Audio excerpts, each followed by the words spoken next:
অপেক্ষাকৃত খর্বশক্তির দল নেদারল্যান্ডসের বিপক্ষে বাংলাদেশের লড়াইটা কেবলই ক্রিকেটীয় স্কিলের লড়াই নয়। উইকেট, টুর্নামেন্ট পরিস্থিতি এবং নিজেদের সাম্প্রতিক ফর্ম মিলিয়ে বাংলাদেশের জন্য পাহাড় প্রমাণ চাপের বিরুদ্ধে দাঁড়িয়ে নিজেদের সাথে নিজেদের লড়াই ছিল বটে।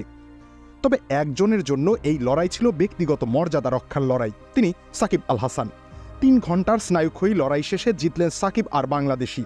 সাকিবের ব্যাটিং, মুস্তাফিজ রিশাদের বোলিং আর মাহমুদুল্লাহ রিয়াদের অলরাউন্ড নৈপুণ্যে সেন্ট ভিন্সটাউনে বাংলাদেশ নেদারল্যান্ডসকে হারিয়েছে 25 রানের ব্যবধানে। এই জয়ের মাধ্যমে কার্যত বাংলাদেশ সুপার 8-এ 1 পা দিয়ে রাখল। স্মুথ শেভিং এর জন্য শুধুমাত্র কুল, নাথিং এলস। বল হাতে কোনো উইকেট না পেলেও ব্যাট হাতে অপরাজিত 64 রান এবং নিজের স্পেলের শেষ 2 ওভারে মাত্র 10 রান দিয়ে আয়ারল্যান্ডের উপরে চাপ তৈরির পুরস্কার হিসেবে ম্যান অব দ্য ম্যাচ নির্বাচিত হয়েছেন সাকিব আল হাসান।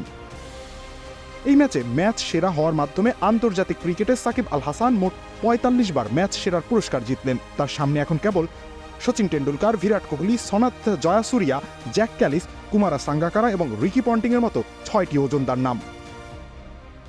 ব্যাটিংয়ে যেমন দায়িত্বশীল নির্ভর মেজাজের সাকিবের দেখা মিলেছে, পুরস্কার বিতরণী মঞ্চ ছিল তেমন সাকিবের উপস্থিতি। সাকিব অকপটে স্বীকার করেছেন সেন্ট ভিন্সটাউনের উইকেটে 159 রান অনেক বড় কোনো স্কোর নয়। বাংলাদেশ ম্যাচে জয়লাভ করেছে বোলারদের অবিশ্বাস্য বোলিংয়ের কল্যাণে। ফিজ ও রিশাদের বোলিংকেও আলাদাভাবে প্রশংসায় ভাসিয়েছেন এই প্রিমিয়ার অলরাউন্ডার। তিনি বলেন, 159 রান এই উইকেটে কোনো উইনিং স্কোর নয়, তবে চ্যালেঞ্জ জানানোর মতো স্কোর। সেখান থেকেই বোলাররা, বিশেষত ফিজ এবং রিশাদ, খেলাটি নেদারল্যান্ডসের হাতের নাগালের বাইরে নিয়ে গিয়েছেন। নিজের ব্যাটিং নিয়ে সন্তুষ্টি প্রকাশ করেছেন সাকিব, তবে সবথেকে বেশি সন্তুষ্ট হয়েছেন দলের প্রয়োজনে অবদান রাখতে পেরে। অধিনায়ক নাজমুল হোসেন শান্ত সাকিবের ব্যাটিংয়ের প্রশংসা করতে ভুল করেননি। শান্ত বলেন, সাকিব কিছুদিন থেকে ব্যাটিং নিয়ে বিপাকে থাকলেও আজ তিনি তার স্কিল এবং কোয়ালিটি দেখিয়েছেন।